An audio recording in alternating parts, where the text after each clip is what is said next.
Eh bien, Mbengue, c'est une équipe, Mbengue, c'est un projet, Mbengue, c'est diffuser un peu la connaissance des uns et des autres. Voilà l'émission Mbengue.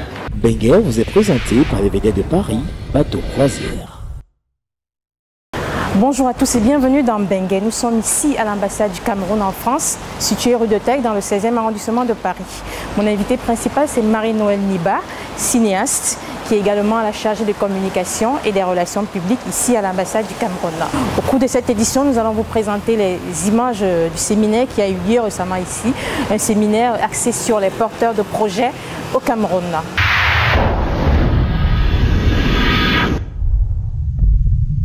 Bonjour Marie-Noëlle Niba. Bonjour Hortense Penda. Merci de nous recevoir dans vos bureaux. C'est un plaisir de vous avoir. Ici à l'ambassade du Cameroun en France. Alors, vous officiez ici depuis une dizaine d'années, depuis 2010. Oui. Donc ça fait 16 ans. Pas encore 16 ans. Je suis à ma 7e année en fait. Ah d'accord. J'ai commencé en 2010, donc là j'entame ma 7e année à l'ambassade. D'accord. Vous êtes donc responsable de la communication et des relations publiques. Et des relations publiques. Oui. Comment ça se passe? C'est une lourde responsabilité, on va dire. Hein. Comment ça se passe au quotidien? Je ne sais pas si elle est lourde, mais c'est une responsabilité et j'essaie de faire ce que je peux pour être un peu l'interface entre la communauté camerounaise, les amis du Cameroun et l'institution qui est l'ambassade du Cameroun en France. Je suis pas la porte d'entrée en tant que telle, mais je suis présente. Si les gens ont quelques problèmes que ce soit, ils m'écrivent, ils m'appellent, je devrais aller auprès de mes collègues et autres personnes pour prendre les informations nécessaires et mettre ça à leur disposition. Je suis là pour répondre aux doléances, transmettre tout ce que les uns et les autres ont comme questions et autres, aussi bien pour les Français que pour les Camerounais. Il y a beaucoup de Français qui viennent vers nous pour savoir le Cameroun c'est comment, nous voulons savoir telle ou telle chose sur le Cameroun. Je me dois d'aller vers la source au Cameroun, appeler au niveau du Cameroun, écrire pour savoir quelle est la bonne réponse et transmettre aux Français et autres personnes d'autres nationalités également qui veulent connaître le Cameroun. Et je suis aussi à la disposition, je me mets à la disposition des Camerounais qui veulent connaître même tout ce qui concerne le Cameroun aussi, parce qu'on a beaucoup de Camerounais qui sont ici, qui ne connaissent pas le Cameroun et qui pour eux-mêmes, qui pensent que l'ambassade c'est juste pour les affaires consulaires. Mais non, on a toute une vie ici au niveau de la chancellerie, parce que c'est ici que je travaille, à la chancellerie. Il y a tellement de choses qui sont faites et nous sommes ouverts ici et c'est le travail que je fais, mettre les différentes personnes en contact avec les différents diplomates spécialisés dans tel ou tel domaine, ayant telle ou telle responsabilité. Donc en fait, il y a beaucoup de travail. C'est vraiment pas restreint, c'est pas quadrillé parce que ça va dans tous les sens.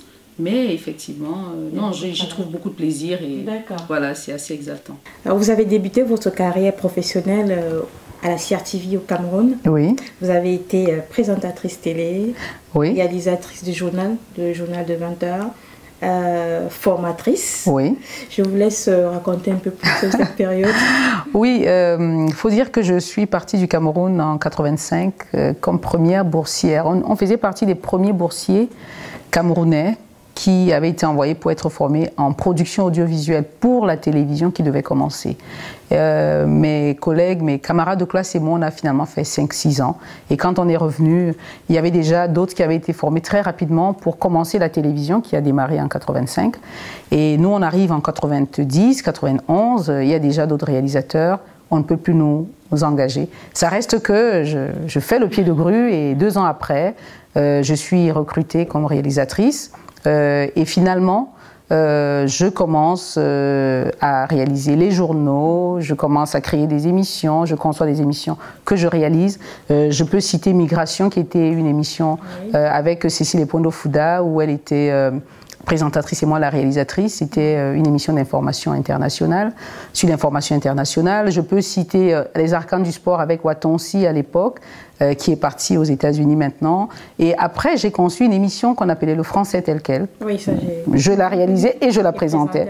Mais c'était une émission qui avait plein de petites rubriques et qui me donnait beaucoup, beaucoup de travail. Une émission instructive. Et ça, je crois aussi, comme j'ai particulièrement une passion pour la langue française, j'ai commencé donc à faire cette émission où j'essaie de raconter l'étymologie des expressions françaises et puis je racontais aussi un peu les particularismes du français parlé en Afrique noire, tout en faisant ressortir aussi le français et le jargon de certaines professions. C'est vrai qu'après quelques années, 6 ans après, je me suis arrêtée, non, je crois que je l'ai présenté pendant 10 ans. Et après, j'avais des responsabilités comme formatrice, chef du département de production au centre de formation. Après, j'étais directrice adjointe chargée de la production à la CIP, pour devenir après directrice adjointe chargée du marketing à la CMCA. Et cela étant, voilà, je réalisais également, je faisais des documentaires. Voilà. Témoignage, vous êtes une bonne formatrice. À ça, mais... Michel Vodka-Penda. Ah oui, Vodka-Penda, Michel, ton frère. Oui, lui, c'est un cas bien particulier parce que je raconte ça parce que je lui dis toujours, quand il est arrivé au CFPA, il se demandait ce qu'il voulait. Il trouvait que c'était trop dur, on était rude. Parce qu'on lui demandait de réécrire un scénario 10 fois. Tant qu'il n'a pas trouvé ce qu'il recherche, on n'arrête pas. Mais il est sorti de là avec l'un des plus beaux documentaires de sa promotion. Et il est réalisateur et il a été responsable de production à STV. J'étais tellement heureuse de le voir là-bas, de voir que l'un de mes... Voilà, et il est à la CRTV. Non, mais moi je pense que c'est des choses... on partage, parce que je ne peux pas dire que j'enseignais en tant que tel, mais je rencontrais des gens qui avaient des choses à donner, qui avaient des choses à partager. Et ensemble, avec ce que moi j'avais comme technique dans le domaine qui était le mien, du scénario, de la production, on essayait de mettre nos vies pour en faire un scénario à partir d'une technique bien donnée. C'est tout simplement ça. D'accord. Donc, aujourd'hui, la CRT, il y a un nouveau directeur général. Oui. Charles Ndongo. Oui. Un message à son endroit. Ah, Charles, quand Monsieur Charles Ndongo, je trouve lourd, mais je vais l'appeler Monsieur Charles Ndongo parce qu'on est devant la caméra. Mais Monsieur Charles Ndongo, c'est mon collègue. Je dis collègue parce que lui, journaliste, directeur, moi j'étais réalisatrice. J'ai réalisé des émissions dans lesquelles il a présenté. Et généralement, vous savez, quand on est ensemble dans une équipe, on ne se vous voit pas, on ne se donne pas du monsieur, on ne se donne pas du madame. Il me dit Marie-Noël et moi c'était Charles. Et aujourd'hui, avec beaucoup d'émotion, je suis allée le féliciter dans son bureau pour dire c'est nous qui sommes là, tout simplement. Ça veut dire que pour lui qui a fait tous les niveaux, aussi bien professionnels que de fonction, je sais qu'il maîtrise la maison. Il nous maîtrise tous, il maîtrise tous les contours de la CRTV, puisqu'il a été sur le terrain, il a été sur les plateaux, il a été sur les bancs de montage, il a été dans les bureaux pour orienter les équipes. Et je pense qu'il sait où le mal se situe et il sait comment il devrait trouver la solution. Donc il mérite le poste. Non mais je croise les doigts pour lui parce que ce n'est pas une tâche facile. Je l'imagine. C'est une grosse boîte la CRTV. Pour le peu que moi j'ai eu à vivre quand j'étais là-bas, j'ai occupé aussi des postes de responsabilité, de directeur adjoint au marketing et à la production. J'ai formé, c'est une très grande boîte la CRTV. Et tout ce que je peux lui souhaiter, c'est comment dire, pleine réussite, mais je sais que ça va pas être facile. Je sais que ça va pas être facile et je voudrais simplement qu'on lui donne le temps de travailler. Non, juste un mot face à la caméra à Monsieur Charles Ndongo. Charles, tu vas y arriver. Ok, vous partez donc du Cameroun pour la France et donc forcément de la CRTV. Ouais. Quel a été l'élément motivateur? Pourquoi est-ce que vous êtes partie? Pourquoi je suis partie? Faut dire que mon souhait n'était pas de partir, puisque quand j'ai fini mes études, on était un contingent de 25 à 27. Quand je partais, mes amis me disent « Mais tu pars où? Il n'y a pas de travail au Cameroun. On nous a dit qu'on ne recrute plus. » Et je leur ai dit « Mais non, nous avons été boursiers du gouvernement camerounais. J'ai bénéficié d'une formation payée par mon État. La moindre des choses, c'est que je rentre mettre mon savoir-faire à la disposition de mon pays. » Et c'est ce que j'ai fait. Je suis rentrée. J'ai travaillé au Cameroun et je n'ai jamais eu l'intention d'en partir, sauf pour voir d'autres horizons dans le cadre du travail si je trouvais quelque chose de mieux. Mais cela ne se présentait pas parce que j'avais une bonne position à la CRTV. J'évoluais, j'avais un profil de carrière qui évoluait. Mais il s'avère que la vie d'une femme qui est liée à un homme peut bouger dans ce sens. Voilà, mon mari, Willy Niba, qui également est de la CRTV, a dans ce poste international à RFI. Et 4 ans, on est séparés. Moi, je suis avec les enfants à Yaoundé, lui, ici à Paris. C'est très compliqué. Donc, à un moment, les va-et-vient, ça devient difficile pour les enfants de voir maman s'en aller toute seule pour voir papa, et puis papa qui vient juste de moi. Et à un moment, on est obligé, parce que les enfants veulent être avec leur père, et parce que la famille veut être ensemble. Évidemment. Il fallait qu'il y ait un sacrifice. Et moi, tout naturellement... Je ne sais pas si c'est notre société qui veut ça, pardon. Tout naturellement, j'ai ramené les enfants auprès de leur père. Et puis, j'ai dû rester avec eux parce qu'on ne peut pas les laisser seuls dans une société comme celle-ci, qui est en permanence en mutation, où les enfants ont besoin d'être encadrés pour mieux s'intégrer. Mais c'est normal. Donc, j'étais obligée de rester. Voilà. Et aujourd'hui, je ne regrette pas. Mais comme vous pouvez le savoir, j'ai toujours plutôt un pied et demi au Cameroun, parce que toutes mes activités, comme vous voyez, je suis à l'ambassade du Cameroun, donc je suis au Cameroun, et mes activités de cinéaste sont complètement au Cameroun. Voilà. On va en parler. Oui. Revenons à vos fonctions ici à l'ambassade du Cameroun en France. Vous êtes donc responsable de la communication, comme on l'a dit dès le départ, et chargé des relations publiques. J'ai été recrutée chargée de la communication et des relations publiques jusqu'à ce que les responsables du centre de communication arrivent. Mais nous travaillons, je continue à travailler dans la communication, mais à l'ambassade, il y a également un centre de communication dont M. Keyendongo est le responsable. Mais moi, dans ce service qui avait été créé pour moi, responsable de communication et des relations publiques, pas pour moi parce qu'on m'a recruté et puis ce poste a vu le jour en fait. D'accord, ben, tant mieux pour vous. Mais oui, je suis bien là, je suis tranquille, je ne m'ennuie pas. D'accord. On a récemment assisté ici à l'ambassade à un séminaire sur un atelier pour porteurs de projets. Je trouve que c'est une belle initiative en fait. Des Camerounais de la diaspora qui investissent au Cameroun et des étrangers qui veulent participer pour la construction, enfin, l'investissement au Cameroun. Tout à fait. En fait, l'idée est partie de quoi je ne suis pas le porteur du projet. Moi, j'ai travaillé dans mon petit volet de relations publiques. L'ambassadeur, le ministre conseiller, le premier conseiller et d'autres responsables de l'ambassade. On a tous travaillé là-dessus. Mais comme c'est moi qui fais le lien avec la communauté camerounaise qui est concernée, évidemment, on voyait plus moi. Mais c'est un projet qui est parti de... cet atelier est parti d'un appel à candidature fait par le ministre des Relations extérieures, qui était notre ancien ambassadeur, M. Mbela Mbela, qui au mois de juillet avait demandé que les Camerounais envoient des projets, parce qu'il y a eu en 2010 un forum de la diaspora où les tout premier, les gens sont partis sans vraiment avoir quelque chose de concret. Voilà. Et pour éviter donc que les gens repartent pour un prochain forum qui va sûrement avoir lieu bientôt, les bras ballants, il a demandé qu'on fasse un travail en amont.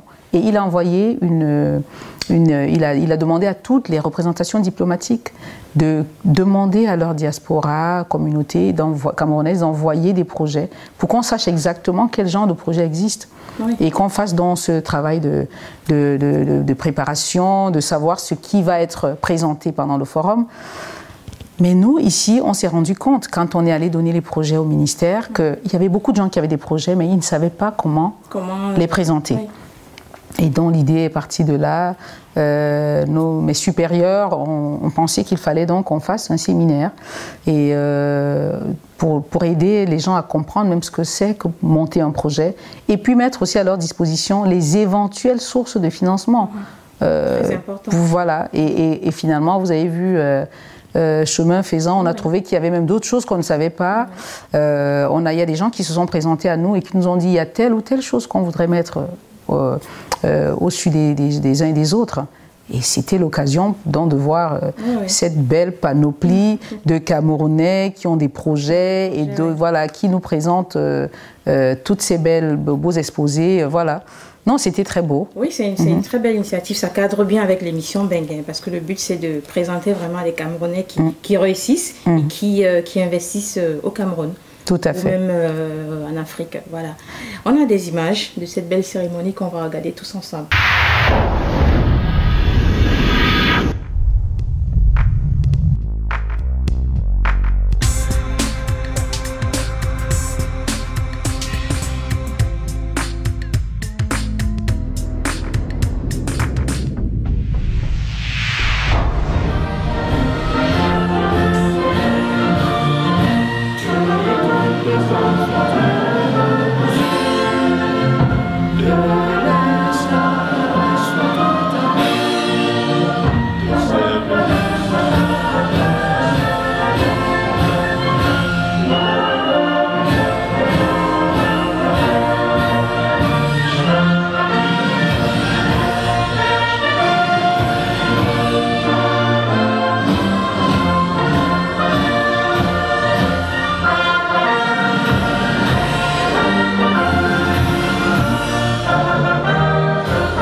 Je suis le président de l'association Valeurs d'Afrique, entre autres casquettes, celle de consultant qui accompagne les porteurs de projets. Nous pouvons ramener des gens dans votre village pour mettre en valeur tous les investissements que d'autres porteurs ont fait, c'est-à-dire le centre de santé que nous avons trouvé désert, il aura maintenant une raison de vivre parce qu'il y a maintenant des gens qui vont venir dans le village. Les cases d'autres qui sont abandonnées peuvent maintenant redevenir viables et tous les projets d'adduction d'eau qui ont été faits dans les villages aujourd'hui auront tout leur sens d'être parce que nous sommes en train de promouvoir l'attractivité des villages et en faisant de cela un point d'intérêt pour les investisseurs. Et pour nous prouver que nous avions raison, nous arrivons maintenant à voir que des partenaires divers s'intéressent à cette activité, que ce soit les opérateurs de téléphonie, que ce soit les brasseries, que ce soit les transporteurs. On a même des notaires parce que, vous savez, dans le village, il y a ces problèmes de titres. Et ça a été très difficile pour moi de faire très court parce qu'on avait cette contrainte de temps. Mais si on avait fallu vraiment développer tout ce qu'on a pu faire avec chacun de ses partenaires, vous verrez qu'aujourd'hui, effectivement, les villages, aujourd'hui, il y a une attractivité et qu'on peut aujourd'hui faire de vrais projets de développement durable dans les villages d'Afrique parce qu'il y a un vaste champ. Et son excellence, l'ambassadeur tout à l'heure disait que c'était un beau risque. Moi, je voudrais conclure en disant que les villages d'Afrique sont un beau risque. Merci.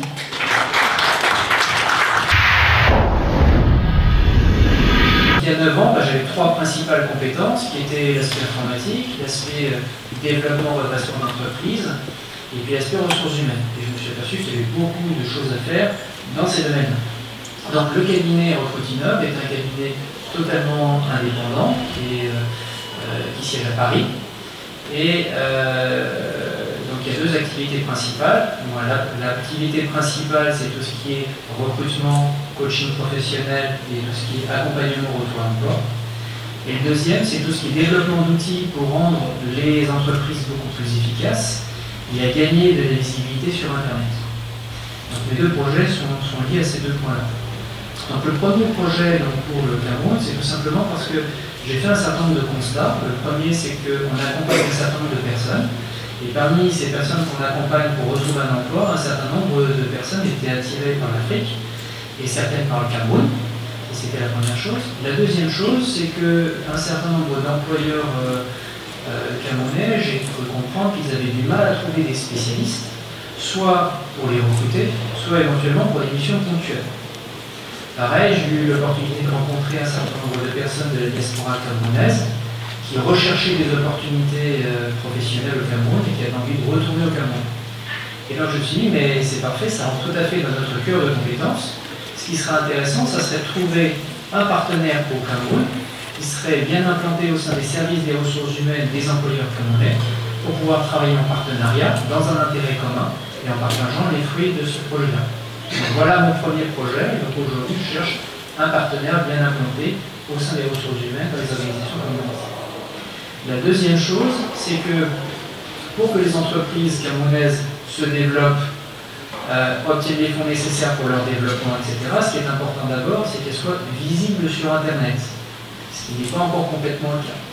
La deuxième chose pareil, c'est qu'on ait une information la plus complète possible sur leur activité, sur leurs atouts concurrentiels, et là c'est pareil, les informations sont relativement limitées. Pareil aussi, ce qui est très important, c'est que les informations soient à jour. Et je suis allé sur un certain nombre d'annuaires et je me suis aperçu que malheureusement les informations, dans certains cas, dataient. Et donc je trouve que c'est véritablement dommage. Et donc comme on développe un certain nombre de sites pour aider justement les organisations à gagner de la visibilité, à promouvoir leurs compétences, et du reste, justement, j'étais avec un partenaire aujourd'hui, on va lancer ce type de projet pour une île. On va faire une solution, un site internet qui sera à la fois anglais et français. Mon objectif est de proposer et de développer donc, un site internet qui va permettre de référencer un maximum de professionnels, d'entreprises, d'organisations camerounaises, de valoriser au maximum leurs compétences pour qu'on puisse arriver à les trouver et apporter un certain nombre de services autour pour pouvoir favoriser le business. Voilà. Les offres d'achat, de vente, de location, et puis il y a plein d'autres idées derrière pour pouvoir justement aider les entreprises à gagner de la visibilité et à faire du business. Voilà. Donc ce que je recherche pour ce deuxième projet, C'est pareil une entreprise locale camerounaise qui aurait pour vocation justement de référencer tous les organismes, toutes les entreprises, etc. qui sont là-bas, d'avoir un maximum d'informations, et nous nous occuperons de tout l'aspect informatique. Et après, bien sûr, le partenariat, l'objectif, c'est que ça permette ensuite de partager la valeur ensemble. Voilà.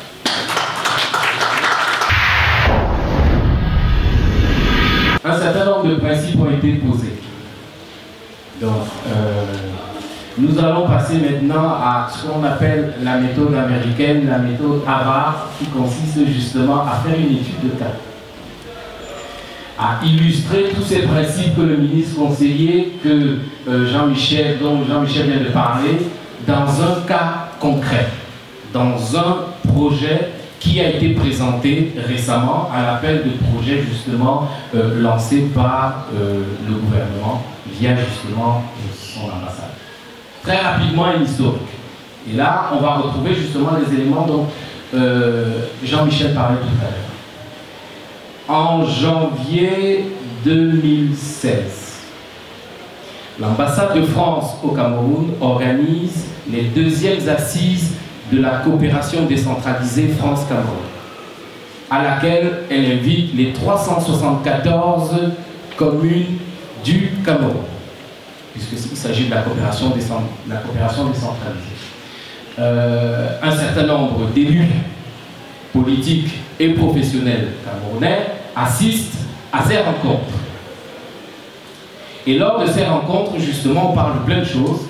On parle notamment de la coopération, et notamment de la coopération financière que la France envisage de mettre en œuvre via justement les rapports entre de collectivité à collectivité. Cet environnement trouve un projet que des Camerounais justement de la diaspora camerounaise de France sont en train de monter, sont en train de mener, qui consiste justement à produire de l'énergie renouvelable pour les collectivités locales camerounaises. À partir justement d'une idée qui est de dire on peut transformer les déchets produits justement, que ce soit des déchets animaux, des déchets personnels, organiques, tout ce que vous voulez, des déchets forestiers. On peut utiliser ces déchets via une technique qu'on appelle la méthanisation, hein, c'est-à-dire l'utilisation d'un digesteur spécifique pour transformer ces déchets non seulement en biogaz, donc en énergie susceptible de produire de l'électricité, mais aussi en digeste, susceptible de produire justement des engrais pour l'agribusiness. Donc on comprend donc qu'à travers, on a en un projet, il est susceptible de toucher les 374 collectivités locales du Cameroun. Donc vous imaginez l'impact qu'un tel projet peut avoir justement dans un pays, c'est-à-dire en fait c'est l'ensemble du territoire camerounais qui est touché.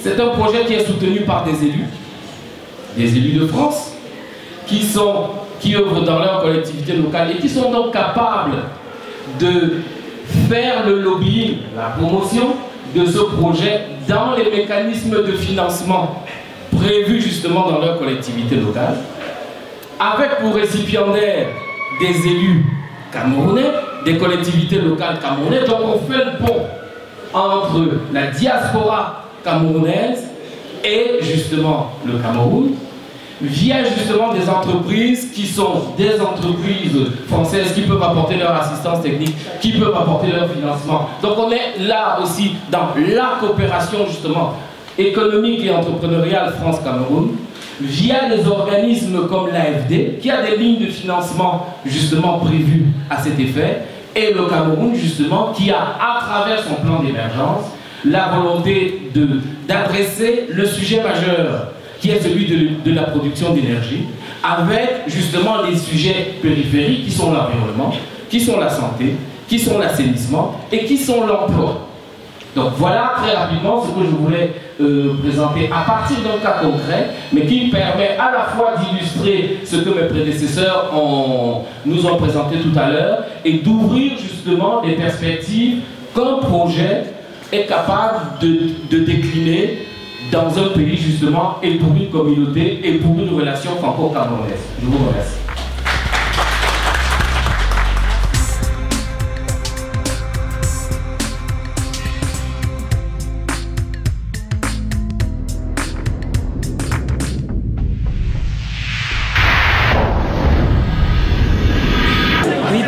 suis Angèle Communier-Guillou, je suis avocate du barreau de Paris et enseignante, artiste peintre. Voilà. Alors votre présence ici, vous avez apprécié le séminaire? Écoutez, non seulement j'ai apprécié, je suis contente d'être d'abord parmi mes frères camerounais. C'est pas souvent qu'on a l'occasion de se retrouver entre nous. Et je suis très contente effectivement de cette initiative parce que c'est une véritable nécessité. Les projets sont multiples, les volontés sont là.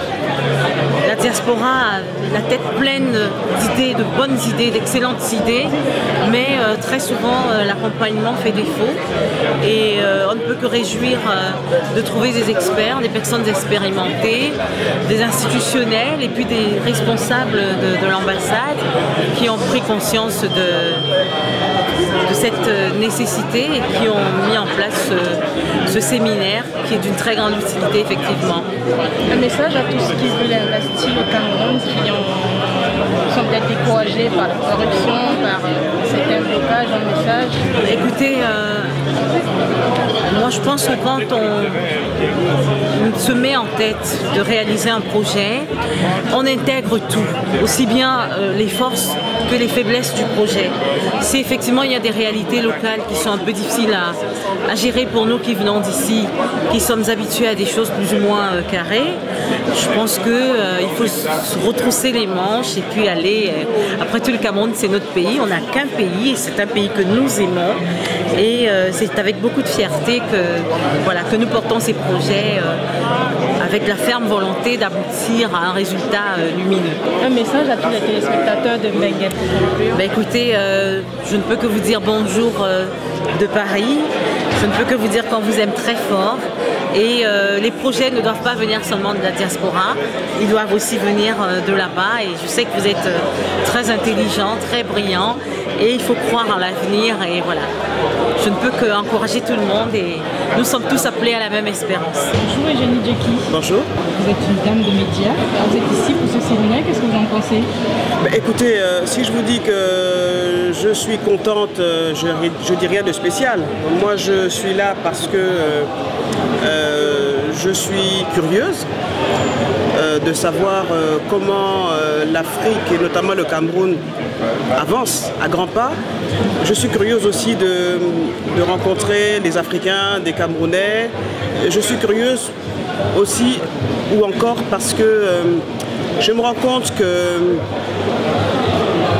en 10 ans, les mentalités ont beaucoup évolué. L'image du Cameroun a vraiment changé. Et je pense, écoutez, on parle de corruption, du bakshish, oui. Maintenant, je me rends compte que les autorités au Cameroun ont pris conscience que c'est un vrai problème, que c'est une responsabilité collective mais aussi individuelle, il faut maintenant changer les choses et que de plus en plus le monde a besoin de l'Afrique. Et comme le Cameroun, c'est quand même l'un des pays qui représente l'Afrique, je pense que le Cameroun doit donner le bon exemple. Donc je suis vraiment contente de cette initiative. J'espère qu'il y en aura d'autres. Et ce que j'aimerais aussi, c'est que les gens soient plus concrets. Parce que les gens ont de vrais problèmes. Il faut vraiment des ateliers, des séminaires où on explique aux gens pas à pas comment passer d'une idée à un projet et à quelque chose de grandiose. Moi je le dis d'autant plus que je suis journaliste comme vous le savez, mais je suis aussi coach et je sais que souvent les gens n'ont pas besoin forcément qu'on les accompagne du début à la fin, mais ils sont souvent bloqués à un point précis et c'est là qu'il faut leur donner le temps, les écouter vraiment pour comprendre la problématique. Donc bravo. Bravo au Cameroun et bravo à l'ambassade du Cameroun. Vous êtes du Gabon, est-ce que ça se passe comme ça au Gabon, notamment la corruption? Oui, enfin non, la corruption je ne sais pas. Je ne peux pas aussi dire du mal de mon pays, mais je pense que c'est les mêmes réalités. Moi je sais que quand je suis parti du Gabon en 2004, j'ai créé mon entreprise à Libreville et il y avait déjà le guichet unique.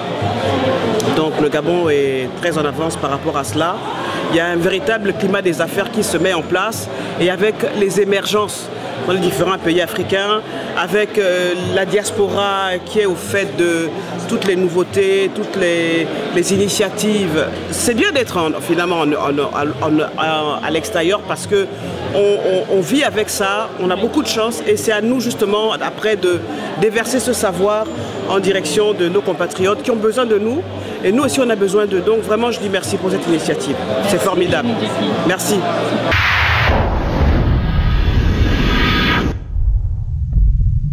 Benguet vous est présenté par les Veillées de Paris, bateau croisière. Salut, c'est Claudiciard. Benguet, c'est émission Tout le monde. C'est programme Tout Pep. C'est l'émission de tout le monde. C'est un programme pour tous les peuples, pour toutes celles et ceux qui veulent mieux comprendre comment fonctionne le monde et comment fonctionnent nos gens. Alors, où que vous soyez, qui que vous soyez, restez fiers et si vous le pouvez, soyez des invités de Benguet. C'est toujours un beau, comment te dire? Toi-même, tu sais.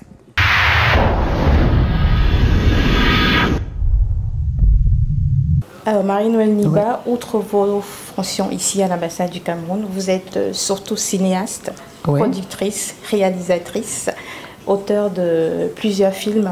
On peut citer Le dos de la veuve, Bamenda City, Claire ou l'enfant de l'amour, Claire ou l'enfant de l'amour, Yannick ou le pied de l'espoir, et il y en a d'autres. D'accord. Quelles sont vos sources d'inspiration? Ah, le Cameroun, complètement. Le Cameroun, parce que je pense que nos histoires gagnent à être racontées. Elles ne le sont pas encore. Et j'aime dire que le Cameroun, c'est un terrain en friche. Il y a tellement de choses à raconter. Et chaque fois, les Camerounais, c'est des tchatcheurs. C'est-à-dire, c'est des gens qui aiment raconter des petites histoires qui nous font rire, des petites histoires qui nous font pleurer. Mais je me rends compte qu'on n'a pas d'ouvrages qui racontent, qui reprennent tout ça. Et pour moi, qui suis dans le cinéma, quoi de plus normal que de raconter ces histoires-là par le cinéma, quoi. D'accord. Moi, j'ai regardé Le dos de la veuve. Oui. J'apprécie le thème, le message. Je trouve que c'est vraiment un beau message. Mais ce qui m'a fait un petit peu tiquer, ce sont les images. Les images, bon, des villages, des trucs. Je veux dire, moi nous qui sommes ici en France, on les voit beaucoup dans les chaînes de télévision françaises. Donc, à mon humble avis, ça rajoute un petit peu plus à ça. Donc, maintenant, ça dépend de votre choix. Mais c'est quoi le message que toi, tu as eu là-dedans? Le message, c'est les veuves, à la fin, qui s'en sortent. Ma mère est veuve, hein. Donc, mon père est décédé. Elle a vécu beaucoup de choses, de trucs. Mais moi, c'est plus les images, le paysage, en fait. C'est ce qui me gêne un tout petit peu. Ça te gêne pourquoi? Parce que ça raconte le paysage du peuple comme cette histoire qui raconte la réalité. Ça, c'est le peuple comme son histoire. Tout ce qui raconte, ce qui entoure cette famille, c'est chez les Coms. Et je ne vais pas réinventer un paysage comme, qui n'est pas c'est pas une fiction. Je ne vais pas aller tourner l'histoire du peuple comme dans un documentaire en Tanzanie. Non, ça, c'est les Coms. Et ça vous donnera à vous l'occasion d'aller voir. Il faut aller voir ce peuple. D'accord. Ça ne devrait pas vous gêner. Ça peut peut-être vous interpeller. Vous ne saviez pas qu'au Cameroun, on avait de si belles montagnes. Donc, il faut aller voir. Et nous avons des coins aussi bien, comment on dit, pittoresques, où on peut aller aussi faire une petite retraite. On n'a pas besoin d'aller toujours plus loin. Et pour moi aussi, l'occasion que je saisis lorsque je fais mes films, c'est de présenter le Cameroun au monde. Et même aux Camerounais, parce que je pense que quand je pars découvrir, quand j'y vais, je me rends compte qu'il y a des choses que je ne connais pas. Alors je partage. Je partage à travers mes films, mes découvertes, mes ressentiments et mes sentiments par rapport à quelque chose. Et comment vos films sont accueillis en France? Les gens, les films africains, en général, ne sont pas très présentés ni distribués. Comment vous procédez? Moi, je produis mes films moi-même. Donc, quand vous produisez, vous devez déjà, en produisant, vous demander comment ça va être distribué. Il n'y a pas une grande distribution du cinéma africain en France. Mais j'arrive quand même, par mes propres moyens, à faire un peu la distributrice. J'essaie de prendre des contacts, j'envoie mes films, et quand ça plaît, on me dit voilà, nous sommes prêts à le diffuser. Là, par exemple, Claire ou l'enfant de l'amour, qui passe dans des festivals, parce qu'à part les salles de cinéma, on a aussi les festivals qui organisent bien la projection de nos films. C'est pour ça que pour les Africains, aller dans les festivals, c'est un must, parce que ça permet au moins qu'on voit les films que vous avez tournés.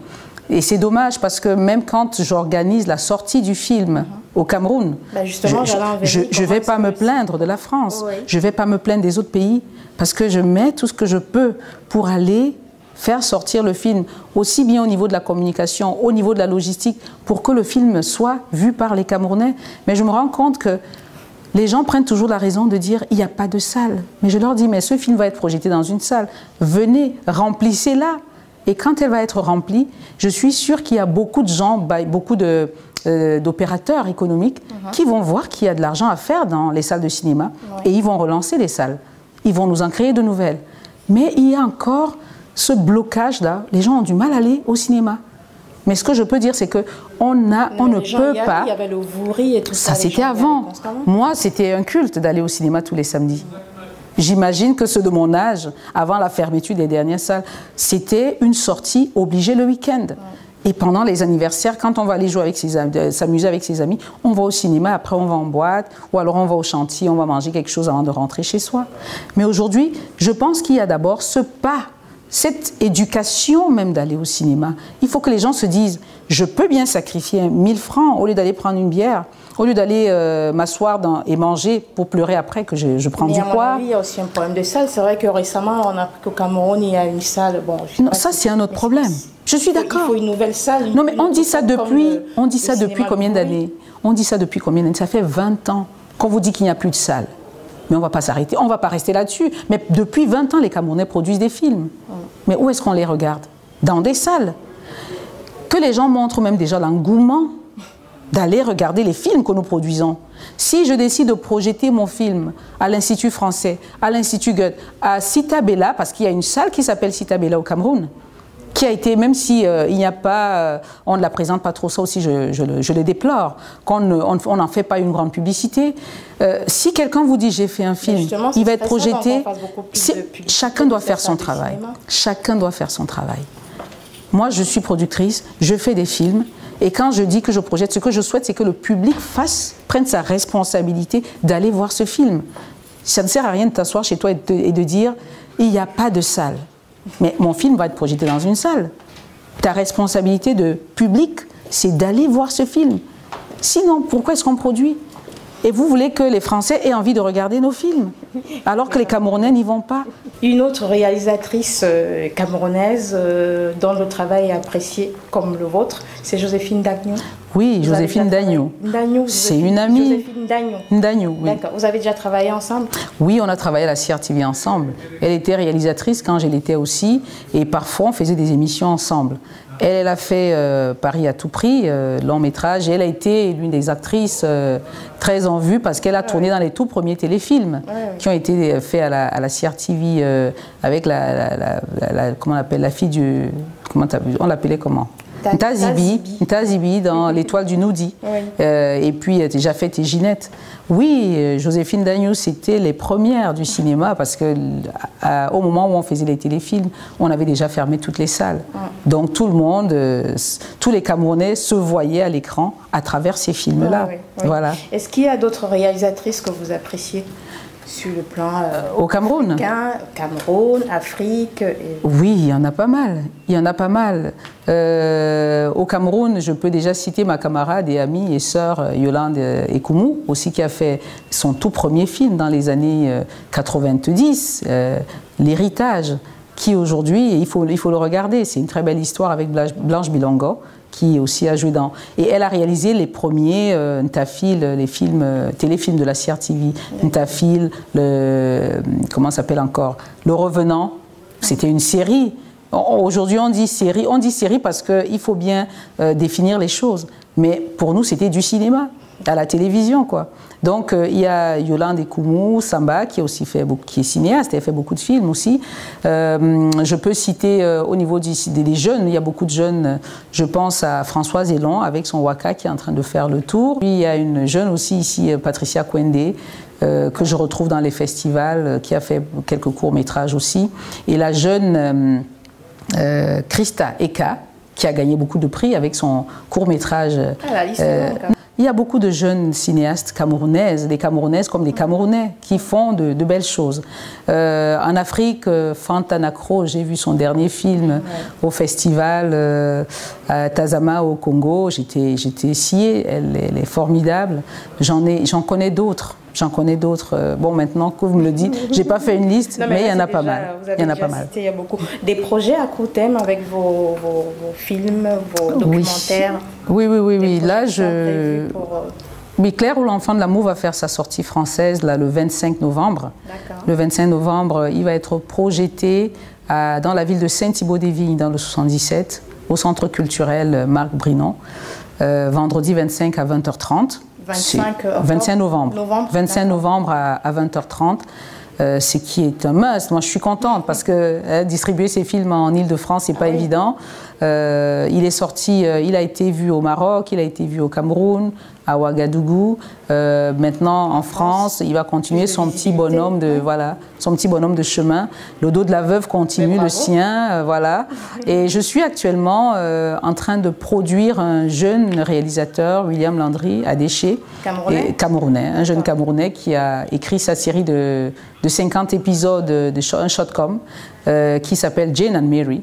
Là, je vais aller, je suis invitée au Festival des Arts et de la Culture.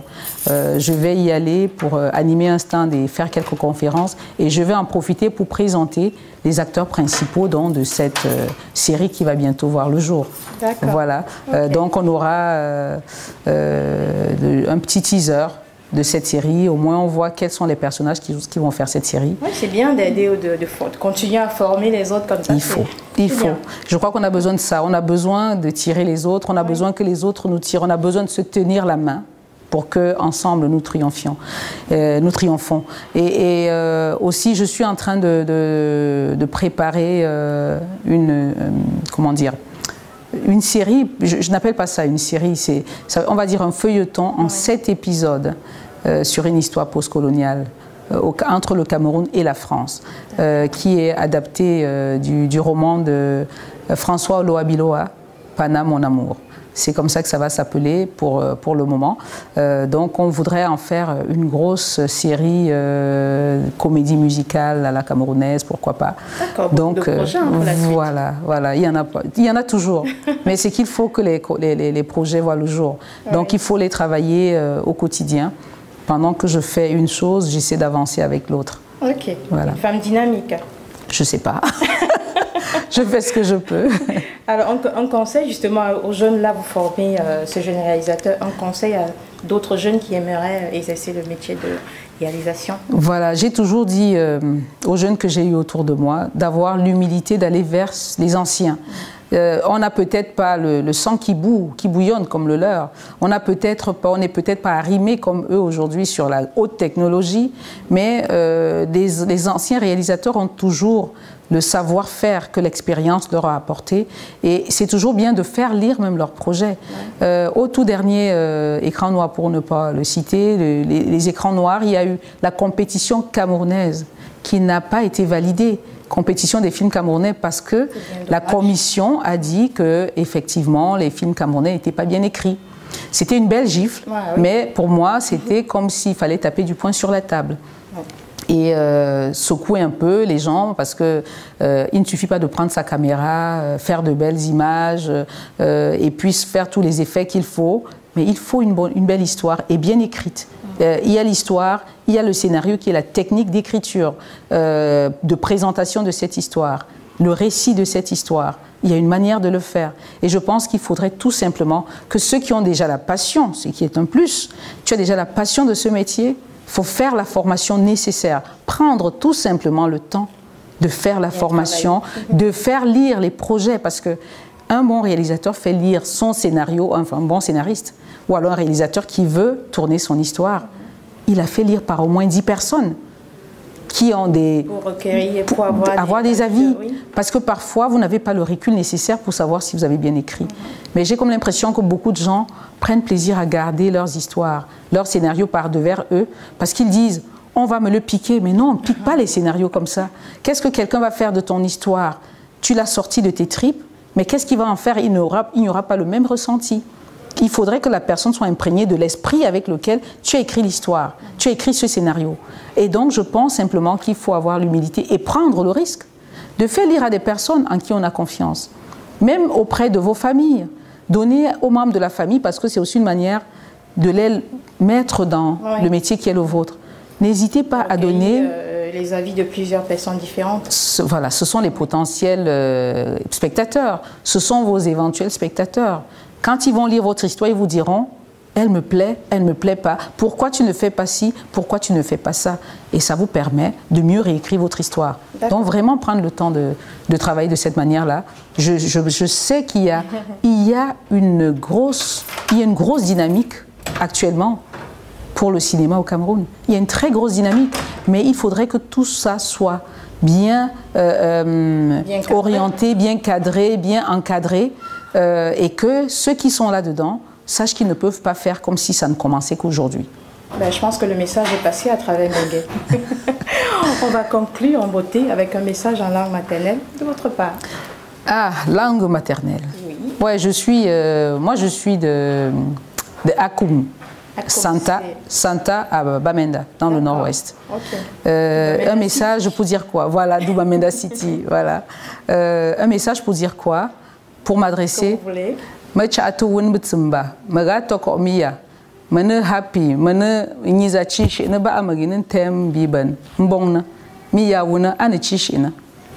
Bon, donc petite traduction.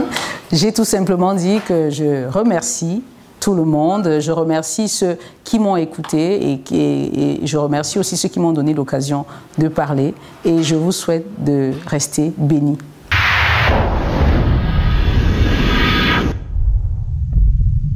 Bengue vous est présenté par les vedettes de Paris, Bateau Croisière. Merci de nous avoir suivis. Au plaisir de vous retrouver pour la prochaine édition de Bengue. D'ici à là, portez-vous bien.